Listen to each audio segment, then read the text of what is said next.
A szexádi borászok összefogásának köszönhetően jött létre a Szexárd palack. Csak helyi szőlőfajták kerülhetnek bele, kadarka, kékfrankos és bikavér. A borokat pedig egy 7 borászból álló bírálóbizottság választja ki vakkostolón, ami így garancia a legjobb minőségre.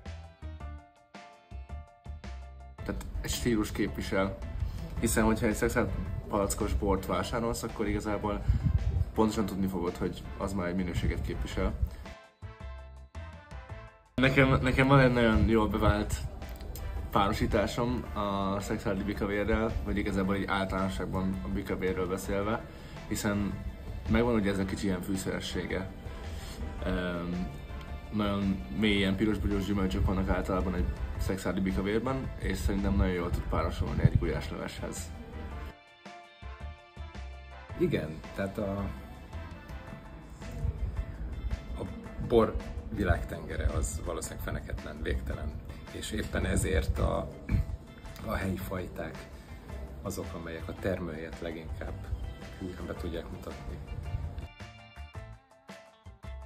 Hát a kadarka, csak úgy, mint bármi más, ugye a hasonló szerkezetű ételekkel működik a leginkább együtt.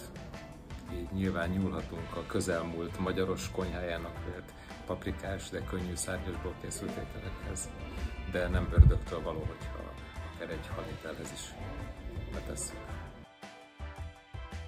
A steakházban rengeteg külföldi vendégünk van. Nyilván a magyar vendégnek nagyon jó dolog külföldi borokat bemutatni, hogy picit edukáljuk őket. Mi a külföldi vendégeknek azt gondolom, hogy szinte hogy kötelező bemutatni Tokajt, vagy akár Szexárdról mondjuk egy jó kadarkát, vagy egy kékfrankost.